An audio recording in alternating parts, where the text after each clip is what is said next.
Bismillahirrahmanirrahim and Assalamu alaikum. Welcome to all students in online mathematical class.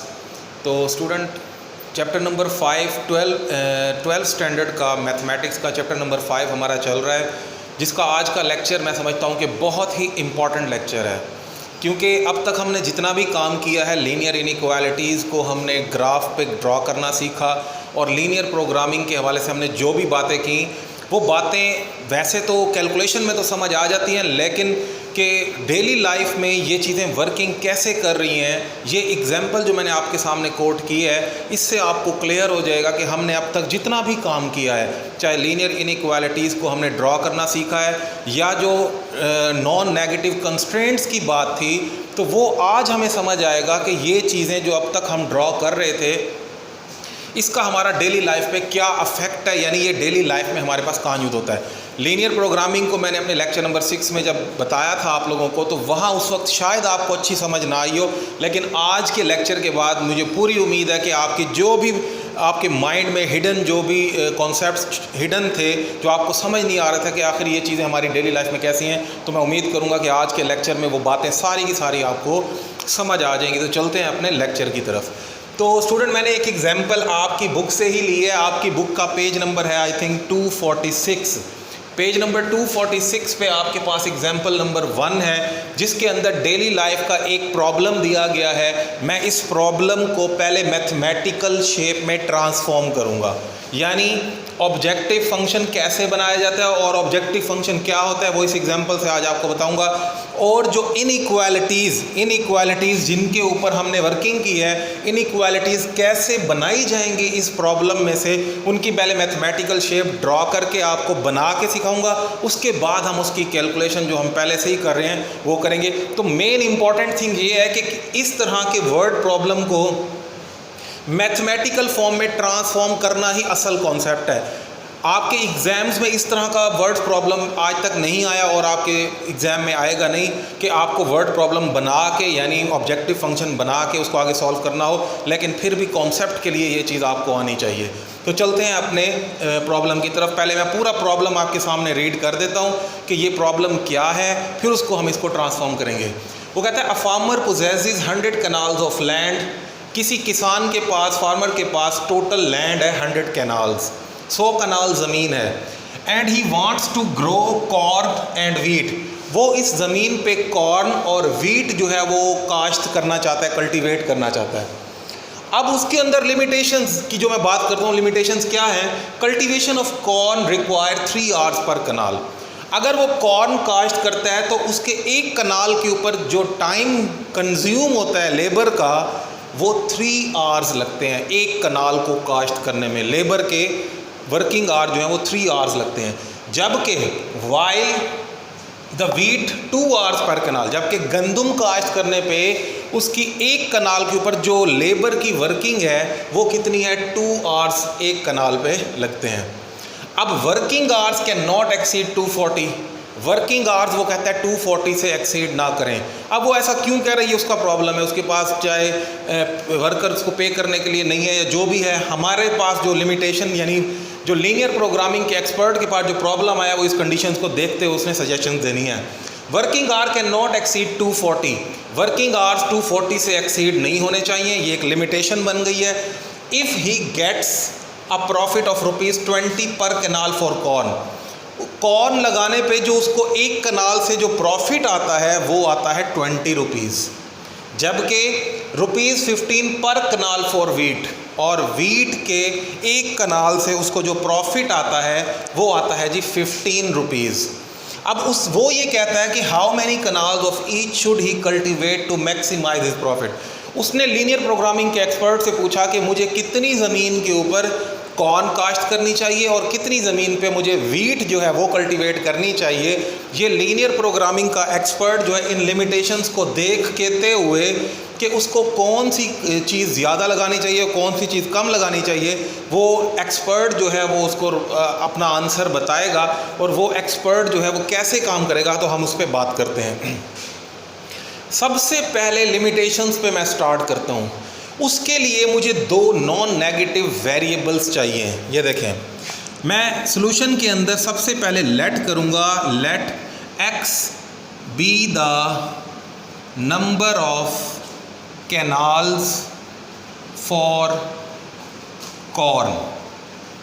x जो है, x क्या है, number of canals for corn, यानी x जो है वो कैनाल्स को रिप्रेजेंट करेगा जिसके ऊपर कॉर्न लगाई जाएगी, वेरिएबल बन गया ना।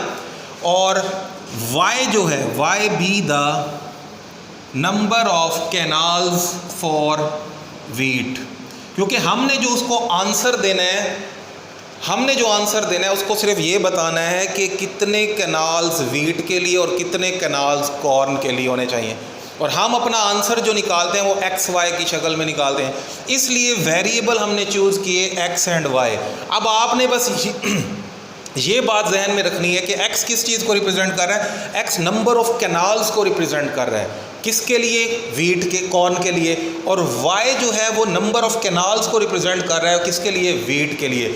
अब मैं कहता था कि ये नॉन नेगेटिव होंगे, आप खुद यहाँ पर समझ सकते हैं कि नंबर ऑफ कैनाल्स, ज़मीन के जो कैनाल्स हैं वो मिनिमम 0 तो हो सकते हैं लेकिन नेगेटिव नहीं हो सकता, इसलिए इनको नॉन नेगेटिव कंस्ट्रेंट्स भी कहा गया था, डिसीजन वेरिएबल्स जिनका हमने नाम रखा था। तो decision variables are always non negative. तो सबसे पहले देखते हैं कि हमारी लिमिटेशन किस पे लगती है। सबसे पहले हमारी लिमिटेशन लगती है उसकी ज़मीन पे, उसके पास टोटल कितने कैनाल्स हैं, 100 कैनाल्स हैं। आप उसको जितना भी मशवरा दें, कॉर्न के लिए जितना मशवरा दें, वीट के लिए, दोनों को अगर सम किया जाए x प्लस वाई, जाहिर है कुछ आपने मशवरा दिया होगा उसको वीट के लिए, कुछ आपने कॉर्न के लिए, तो दोनों को अगर सम करें it should be less than equal to 100। ये 100 से एक्सीड नहीं करना चाहिए। 100 हो जाए बेशक, क्योंकि उसकी 100 कैनाल ज़मीन है, चाहे उससे लेस हो जाए, यानी आप ज़मीन बचा लें कि भाई टोटल पे ना करो, इससे कम पे कर लो, लेकिन ये 100 से एक्सीड नहीं करना चाहिए।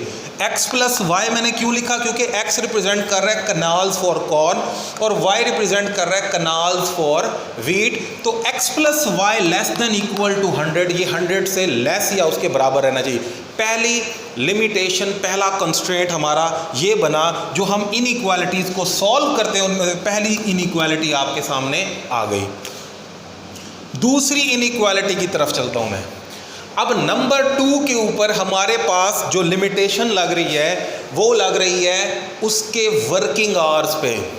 उसने कहा working hours can not be exceed 240। Total working hour, चाहे वो वीट के लिए हो चाहे कॉर्न के लिए हो, वो 240 से एक्सीड नहीं करने चाहिए। अब अगर एक कनाल को आप कॉर्न के लिए काश्त करते हैं, कॉर्न के लिए, तो 3 घंटे लगे, ये देखें 3 आवर्स पर कैनाल फॉर कॉर्न। 2 के लिए करेंगे 6, 3 के लिए करेंगे 9 घंटे, 4 के लिए करेंगे 12 घंटे। तो चूंकि x कनाल अभी आपने फैसला नहीं किया कि कितने कनाल कॉर्न के लिए होंगे, तो एक कनाल का मतलब बना 3x, जितने भी आप कैनाल्स कहेंगे वो 3 से मल्टीप्लाई हो जाएगा। और इसी तरह एक कैनाल फॉर वीट, उसके लिए रिक्वायर्ड हैं 2 घंटे। अगर 2 कनाल्स का आप मशवरा देंगे 4 घंटे हो जाएंगे, 3 कनाल्स का मशवरा देंगे 6 घंटे हो जाएंगे। अभी आपने डिसाइड नहीं किया, तो वर्किंग आवर फॉर वीट जो है वो बनेगा 2y, क्योंकि एक घंटे पे एक कनाल पे 2 घंटे लग रहे हैं, तो नंबर ऑफ कनाल्स y हैं, अभी डिसाइडेड नहीं है, तो वो बना 2y। अब लिमिटेशन क्या बनती है यहाँ पर, इनइक्वालिटी क्या बनती है कि चाहे जितने घंटे आप कॉर्न पे लगाएं, जितने घंटे आप वीट पे लगाएं, ये तो बाद में डिसाइड होगा, लेकिन एक लिमिट ये है कि चाहे जितने मर्जी लगाएं, उन दोनों का sum 3x plus 2y should not be exceed to 240। ये 240 से एक्सीड नहीं करना चाहिए, क्योंकि उसने स्टार्ट में ही हमें बता दिया था कि working hours can not be exceed 240। इसलिए दोनों को मैंने कंबाइन कर दिया। कि चाहे आप कैनाल किसके लिए यूज़ करें, कॉर्न के लिए, चाहे वीट के लिए, कॉर्न के लिए 3x बना, वीट के लिए 2y बना, तो दोनों का सम यानी टोटल वर्किंग आवर से लेस रहना चाहिए, यानी 240 के लेस हो, यानी 240 घंटे काम हो जाए, बेशक उसकी लिमिट है, या उससे कम हो, उससे ज़्यादा ना हो। इसलिए इनइक्वालिटी जो है ये लिमिटेशंस को रिप्रेजेंट करती है। ये दूसरी इनइक्वालिटी है हमारे पास, ये दूसरी इनइक्वालिटी है जो हमारे इनइक्वालिटीज़ जो हमारे सब्जेक्ट टू द कंस्ट्रेंट्स हमें सवाल के अंदर दी जाती हैं। उसके बाद दो इनइक्वालिटीज़ आंखें बंद करके हम ये लगा सकते हैं, x is greater than 0, y is greater than 0, जिसको हम फिजिबल रीजन के अंदर ले जाने के लिए हम यूज़ करते हैं। अब से पहले आपको समझ नहीं आती होगी कि ये क्यों इस तरह की कंडीशन दी जाती है, लेकिन अब समझ आ गई आपको क्यों। क्योंकि x और y जो चीज़ें हैं वो हैं कैनाल, ज़मीन, वो ज़ीरो हो सकती है, मिनिमम ज़ीरो हो सकती है, लेकिन ज़ीरो से लेस नहीं हो सकती, नेगेटिव। ऐसा नहीं हो सकता किसी शख्स के पास -2 ज़मीन है जी, ज़ीरो नहीं है तो ज़ीरो, 2 कनाल, 4 कनाल, 50 कनाल, 100 कनाल, कुछ भी हो सकती है, तो वो वैल्यूज़ ज़ीरो से ग्रेटर होंगी, यानी ज़ीरो या उससे ग्रेटर हो सकती हैं। तो x is greater than 0, y is greater than 0। ये वो सारी की सारी लिमिटेशंस हैं जो हम किसी भी लीनियर प्रोग्रामिंग के अंदर हमारे पास क्वेश्चन के अंदर दी जाती हैं, और हम इन्हीं इनइक्वालिटीज़ की एसोसिएटेड लाइंस ड्रॉ करके हम क्वेश्चन को सॉल्व करते हैं। तो ये हैं वो लिमिटेशन। एक चीज़ रह गई, वो क्या है? वो है ऑब्जेक्टिव फंक्शन, कि असल में वो जिस मकसद के लिए उसने हमें सवाल दिया वो ये चाहता था कि मेरा प्रॉफिट मैक्सिमाइज हो जाए। यहाँ पर मैक्सिमाइज के लिए हमेशा प्रॉफिट फंक्शन होता है, और जो मिनिमाइज के लिए होता है वो किसी भी कंपनी की कॉस्ट हो सकती है। उसकी भी एक एग्जांपल आपकी बुक में मौजूद है इसी पेज पे। तो जब भी कोई कंपनी कोई कॉस्ट फंक्शन बनवाती है तो वो मिनिमाइज के लिए बनवाती है कि मेरे पास ये रिसोर्सेज हैं, मैं किस तरह अपनी कॉस्ट को मिनिमाइज करूं। कॉस्ट मतलब खर्चा, और किस तरह अपने जो प्रॉफिट है, प्रॉफिट को हमेशा ज़्यादा करने की कोशिश की जाती है। तो यहाँ पर उसने पूछा था कि how many kanal should he cultivate to maximise his profit. तो चेक करते हैं कि प्रॉफिट फंक्शन कैसे बनेगा। प्रॉफिट फंक्शन को P ऑफ एक्स वाई से मैं रिप्रेजेंट करूँगा। एक्स वाई का क्या मतलब है कि यहाँ पर हमारा प्रॉफिट जो है वो इन दोनों पर डिपेंड कर रहा है। जाहिर है जो मशवरा देंगे उसी के हिसाब से उस बेचारे की आमदनी होगी। तो P ऑफ एक्स वाई यानी हमारा प्रॉफिट फंक्शन जो है वो एक्स वाई वेरिएबल के ऊपर डिपेंड कर रहा है।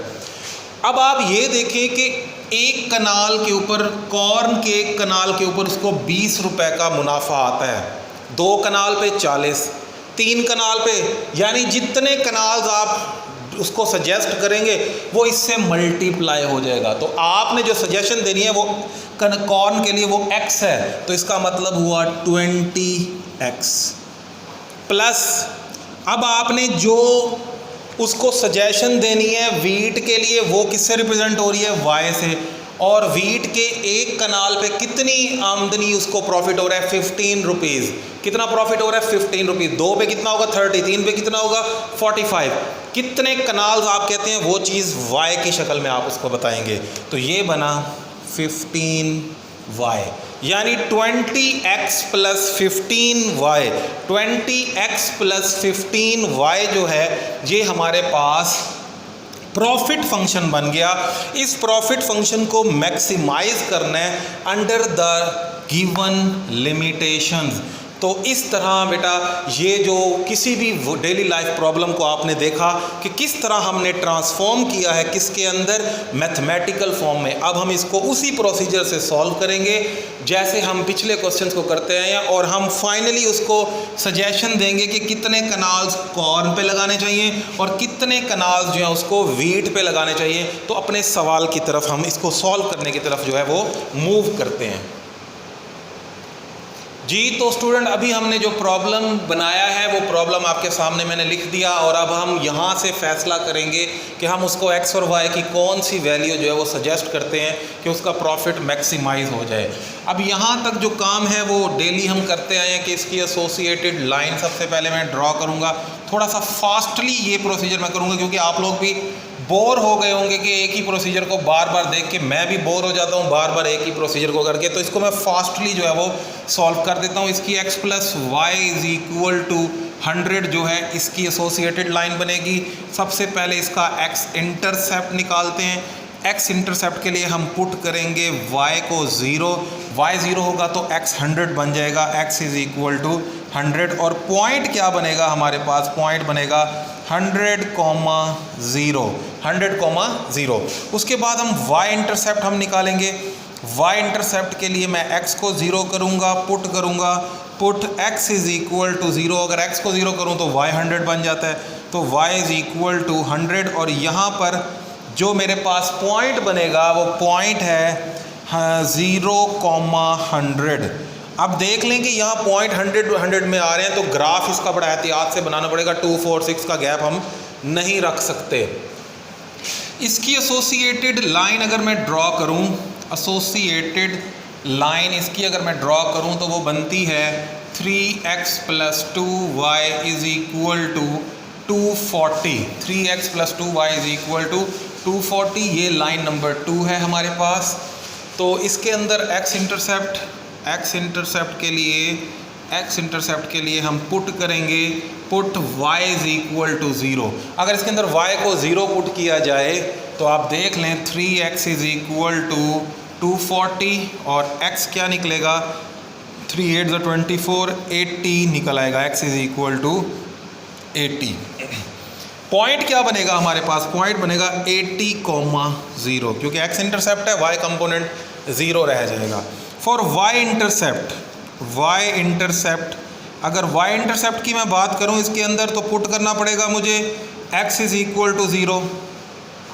अब अगर x को 0 करता हूं तो ये y2 उधर जाके डिवाइड हो जाएगा, y इज़ इक्वल टू 1, 2 और 0, 120, y इज़ इक्वल टू 120। तो ये हमारे पास लाइन बनी 0,120।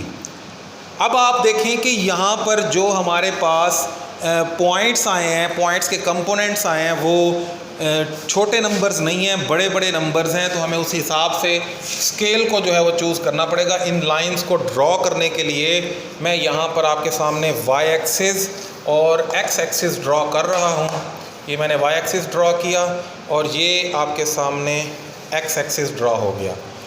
अब स्केलिंग करनी है हमने। सबसे बड़ा पॉइंट है 120, 100, 120, 80, इस तरह के फिगर्स हमारे पास आ रहे हैं। तो हम ग्राफ के अंदर जो गैप्स हैं, वो हम बड़े बड़े नंबर्स रखेंगे। यानी अगर मैं चाहूँ तो इसमें 30 का गैप भी रख सकता हूँ, 40 का गैप भी रख सकता हूँ। कोशिश ये करनी चाहिए जो नंबर यहाँ पर हैं उनके कोई डिवाइज़र्स ही मिल जाएँ। तो सपोज़ कर लेते हैं ये जो है 40 को रिप्रेजेंट कर रहा है, 40, 80, उसके बाद 120।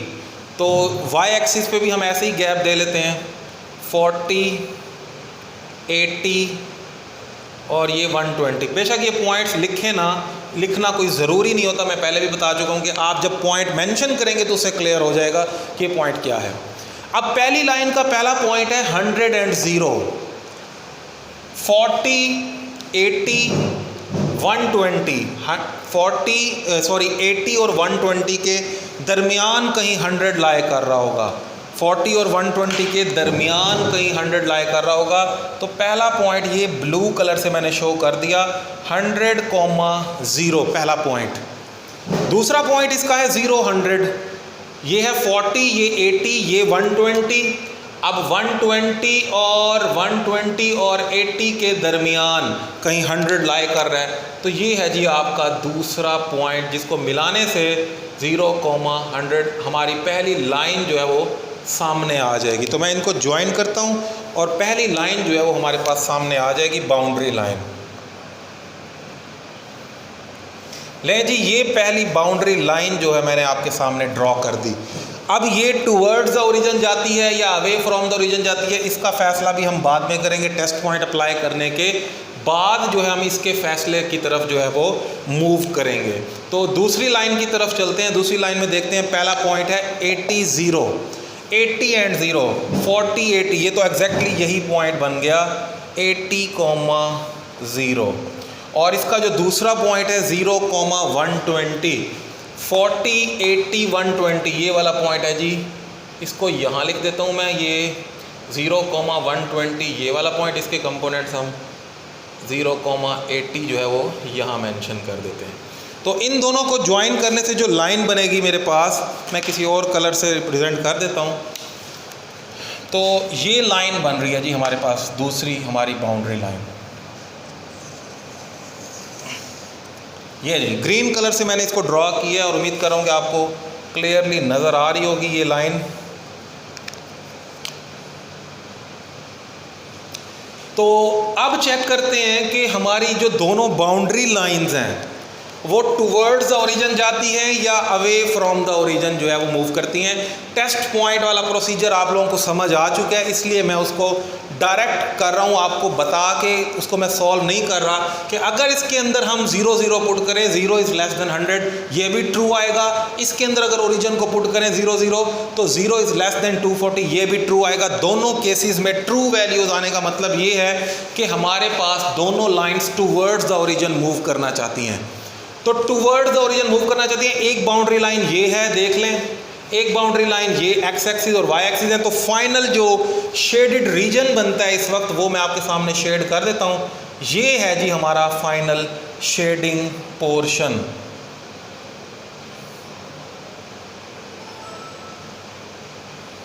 ये मैं जो शेड कर रहा हूँ ये हमारा फाइनल जो है वो शेडिंग पोर्शन है, जिसके अंदर आप ज़रा गौर से देख लें कि ये वाला हिस्सा नहीं आएगा, ये वाला, और ये भी नहीं आएगा क्योंकि ये ब्लू लाइन के लिए अवे फ्रॉम द ओरिजिन वाला पोर्शन है। अब कॉर्नर पॉइंट्स क्यों फाइंड आउट कर रहा हूं मैं? क्योंकि हम जिस मैक्सिमम वैल्यू के पीछे भाग रहे हैं कि हमने उसको कॉस्ट प्रॉफिट फंक्शन को मैक्सिमाइज करके देना है। लीनियर प्रोग्रामिंग के थ्योरम ने ये कहा था कि वो मैक्सिमम वैल्यू बजाय इसके कि आप इस पूरे सॉल्यूशन रीजन के अंदर फाइंड आउट करें, आपको वो वैल्यू कॉर्नर पॉइंट्स पे ही मिल जाएगी। ये लीनियर प्रोग्रामिंग का थ्योरम कहता है, और कोई भी थ्योरम जो है वो ऐसे पास नहीं होता, वो किसी ऑब्जर्वेशन और एक्सपीरियंसेस से गुजर के कोई स्टेटमेंट दी जाती है। तो इस वक्त जो कॉर्नर पॉइंट्स हमारे पास आ रहे हैं वो मैं मेंशन कर देता हूँ। नाम मेंशन करूँ तो ये ए है, ये बी नाम रख दिया, इसका नाम सी और इसका नाम डी रख दिया। तो कॉर्नर पॉइंट्स क्या क्या है हमारे पास? तो पहला पॉइंट ए है, 0 80, बी पॉइंट है 0 0 यानी ओरिजिन है। इस पर तो जाहिर है नज़र आ रहा है कि वैल्यू नहीं आ सकती, लेकिन चूंकि कॉर्नर है हमें लिखना तो पड़ेगा। उसके बाद तीसरा पॉइंट है हमारे पास 80 एंड 0, और चौथा पॉइंट डी जो है वो हमें कैलकुलेट करना पड़ेगा। चौथा पॉइंट डी जो है वो कैलकुलेट करना पड़ेगा। उसके लिए इन दोनों लाइंस को साइमल्टेनियसली सॉल्व करेंगे हम। लाइन नंबर 1 और 2 को हम साइमल्टेनियसली सॉल्व करेंगे। तो इन दोनों को सॉल्व कैसे करना है वो भी प्रोसीजर आप लोगों को अच्छी तरह पता है कि दोनों लाइंस को साइमल्टेनियसली सॉल्व करना है। तो मैं डायरेक्ट उसका आंसर लिख रहा हूँ। दोनों को जब हम सॉल्व करते हैं तो हमारे पास जो x और y के लिए d पॉइंट आता है वो आता है 40 एंड 60। ये वैल्यूज़ मैं यहाँ लिख रहा हूँ 40 एंड 60। जब आप इन दोनों लाइंस को सॉल्व करते हैं साइमल्टेनियसली तो x की वैल्यू 40 आती है और y की वैल्यू 60 आती है। ये चार इस वक्त कॉर्नर पॉइंट्स हैं, इनमें से ही किसी के ऊपर सबसे बड़ी वैल्यू उसकी फंक्शन की मैक्सिमाइज्ड वैल्यू आ जाएगी। तो बारी बारी हमें ये पॉइंट पुट करके देखना पड़ेगा। तो p of x y at point A, सबसे पहले मैं A पॉइंट पे पुट करता हूँ। तो A पॉइंट के अंदर जो x की वैल्यू है 0, y की value 80 is equal to 20 into 0 plus 15 into 80। तो आंसर देखते हैं क्या बनता है। ये 0 हो जाएगा। 15 को अगर 80 से मल्टीप्लाई करें तो 15 को 80 से अगर हम मल्टीप्लाई करते हैं तो ये हमारे पास बनता है 8 5 और 48 बनता है 8 और 1 9। ठहरे मैं चेक कर लूँ कि ठीक आंसर आया है। तो स्टूडेंट मेरे ख्याल में जब ये मैंने पॉइंट यहाँ पर लिखा था तो वो गलती से मैं इसको 80 लिख गया था। ये देखें ये 100 था तो ये करेक्शन कर ले। जब मैंने इसको यहाँ से यहाँ शिफ्ट किया तो 100 की बजाय मैंने इसको 80 लिख दिया था। तो ये पहला पॉइंट ठीक कर लें, ये है 0 इंटू 100। तो ये आंसर यहाँ 15 इंटू 100 लिख दें आप। तो इसका आंसर क्या बनता है? 15 जब 100 से मल्टीप्लाई होगा तो ये क्या बन जाएगा, ये भी ठीक कर लें। 15 इंटू 100 तो ये बनेगा 1500। यानी पहले पॉइंट पे उसकी जो वैल्यू आ रही है, उसका जो प्रॉफिट आ रहा है वो 1500 आ रहा है, ठीक है जी। उसके बाद मैं बी पॉइंट पुट नहीं कर रहा क्योंकि मुझे क्लियरली नज़र आ रहा है कि बी पॉइंट पे आंसर 0 0 हो जाएगा, तो वो आप चाहें तो पुट करें, चाहे तो आप ना करें, ये आपकी मर्ज़ी है। अब मैं लिखने लगा हूँ p of x y at point C, C point है 80 एंड 0, तो p of 80 0 is equal to 20 into 80 plus 15 into 0, 20 into 80, तो कितना आंसर आएगा हमारे पास? ये आंसर आता है हमारे पास 1600, 8 2 16, तो ये 1600 जो है वो हमारा आंसर बन गया। यानी दूसरे पॉइंट पे उसका जो प्रॉफिट बन रहा है वो 1600 बन रहा है, 1600। तीसरा पॉइंट डी रहता है p of x y at point D point के ऊपर चेक करते हैं हम, और डी पॉइंट पे जब मैं इसको पुट करूंगा तो डी पॉइंट हमारे पास है p of 40 into 60 is equal to 20 into 40 plus 15 into 60। जब इसको आप मल्टीप्लाई करेंगे 4 2 800 ये बन जाएगा और 900 इसका आंसर बनेगा, तो टोटल आंसर बनता है 1700, यानी 1700 उसका मुनाफा बनता है। अब आप खुद देख लें कि सबसे ज़्यादा प्रॉफिट उसका किस पॉइंट पे बन रहा है, तो उसका सबसे ज़्यादा प्रॉफिट बन रहा है डी पॉइंट पे 40-60। अब ये डी पॉइंट 40-60 का मतलब क्या हुआ? ये एक्स की वैल्यू है, ये वाई की वैल्यू है।